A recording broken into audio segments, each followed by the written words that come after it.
আসসালামু আলাইকুম ভিউয়ার, সবাই কেমন আছেন? আশা করি সবাই ভালো আছেন। আমার ইউটিউব চ্যানেল রিপন কোরাস, ওইটাকে প্লিজ সাবস্ক্রাইব করবেন, লাইক কমেন্ট শেয়ার দেবেন আমার ভিডিওতে বেশি থেকে বেশি।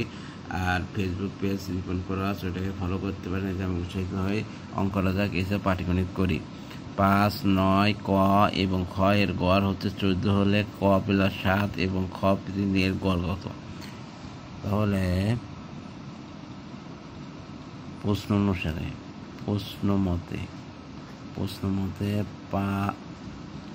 5 × 9 ক প্লাস খ সমান 4 সমান 14। তাহলে 5 আর 9 কত? 14 প্লাস ক প্লাস খ সমান 14 × 14।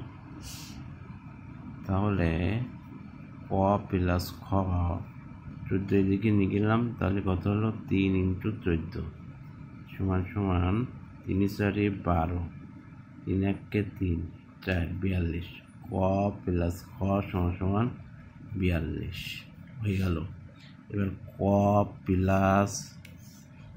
প্লাস 7 এবং খ মাইনাস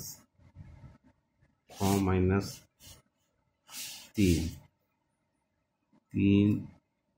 এর গড় হবে ক প্লাস 7 প্লাস খ মাইনাস 3/2।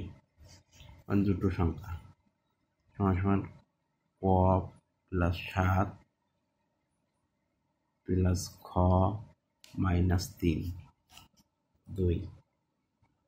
ক প্লাস খ প্লাস 4, 7 আর 3 বাদ, 7 থেকে 3 বাদ দিলে 4 থাকে, /2 সমান ক এর খর মান কত? 42 প্লাস 2 সমান 42 প্লাস 4/2, তাহলে আছে 46/2 সমান 23। এটাই উত্তর, 23 হচ্ছে উত্তর। অঙ্কগুলো বুঝে শুনি করবেন, আর এগুলো করেন, বসে না থেকে কোনো লাভ নেই।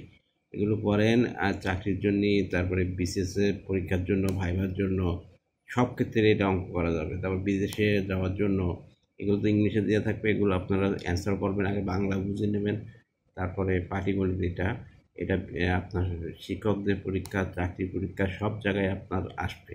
আবার স্কুলে যারা পড়াশোনা করেন বা কলেজে পড়াশোনা করেন, সেই সব জায়গায় অঙ্ক কাজে লাগবে। বেসিক জিনিসটা শিখে রাখার লাভ, এটা সারা জীবনের জন্য কাজ। আমি কবে করেছি অঙ্ক, কিন্তু তারপর আমার বেসিক ঠিক আছে বলে আমি আবার প্র্যাকটিস করে করতে পারতেছি।